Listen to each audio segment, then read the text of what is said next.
So కానీ ఇంచుమించుగా యూఎస్లో షో స్టార్ట్ అయ్యే టైం ఇండియాలో 10:30, 11 అవుతుంది. ఆ టైంకి స్టార్ట్ అయిపోతుంది. ఇవాళ నైట్ 10:30, 11 ఇండియా టైంలోనే యూఎస్లో షో స్టార్ట్ అయిపోతుంది. 2 years నుంచి విజయ్ని గమనిస్తున్నారు కదా, మీరు పర్టికులర్గా ఒక ప్రొడ్యూసర్గా, ఒక సినిమా గోయర్గా అబ్జర్వ్ చేసిన విషయం ఏంటండి? ఆయన కూడా మనలాగా ఒక నార్మల్ మనిషి, అనవసరంగా హంగామా చేసి దాన్ని ఇప్పుడు దాకా మీరు చూస్తున్నారు కదా, వారం 10 రోజుల నుంచి ఆయన అసలు చాలా నార్మల్ మనిషి. ఆయన అసలు హీరోలా కూడా ఇప్పుడు బిహేవ్ చేయరు. అసలు ఇంటర్వ్యూలు ఇవ్వకపోవడానికి మీడియాతో ఇలా ఉండి అలా ఉండే మీరు ఏమైనా గైడెన్స్ ఇచ్చారా? మీరు ఎందుకు అయినా అంతగా ఆయనకే పెద్ద టీములు తిరుగుతున్నాయి ఆయన చుట్టూ, ఏం గైడెన్స్ ఏం అక్కర్లేదు. కానీ ఎందుకు ఇప్పుడు మామూలుగా ప్రమోషన్స్ అన్నీ బాగా చేస్తాం కదా, ఇప్పుడు ఆ ప్రమోషన్స్ అన్నిటికీ మెయిన్ గోల్ ఏంటి, మాకు ఓపెనింగ్ కదా.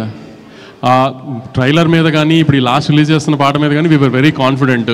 ప్లస్ ఏంటంటే ఆమె 1 week ముందే కళ్యాణ్ గారి సినిమా ఉంది. So we didn't want to disturb that, మధ్యలో దూరి ఇది అంతా అని. సో అది అయిపోయిన తర్వాత ప్రమోషన్ స్టార్ట్ చేద్దాం అనుకున్నాం. అలానే ట్రైలర్ చేసి అలానే ప్లాన్ చేసాం. సో ఇంకా ఇంటర్వ్యూలు ఏని స్పేస్ అవుట్ చేసే టైం లేదు అసలు, చూశారు కదా ఇంకా మీరు కూడా. అందుకని ఇంకా విజయ్ గారు, గౌతమ్ జెర్సీ లాంటి కథ చేసిన గౌతమ్ మీ దగ్గరకు వచ్చి కూర్చున్నప్పుడు ఏదో ఒక సెన్సిబుల్ స్టోరీ చెప్తారనుకున్నారా, లేదంటే?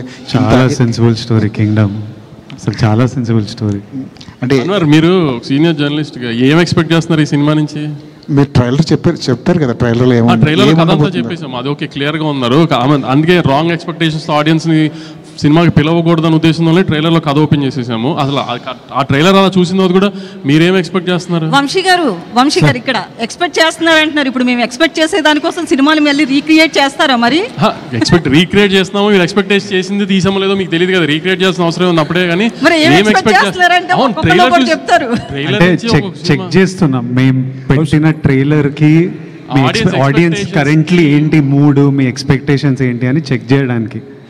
విజయ్ గారు, ఆడియన్స్ కూడా మీరు చెప్పండి, ఆడియన్స్ కూడా ఒక వార్ జోన్లోకి లాగే ప్రయత్నం అయితే చేస్తున్నారు.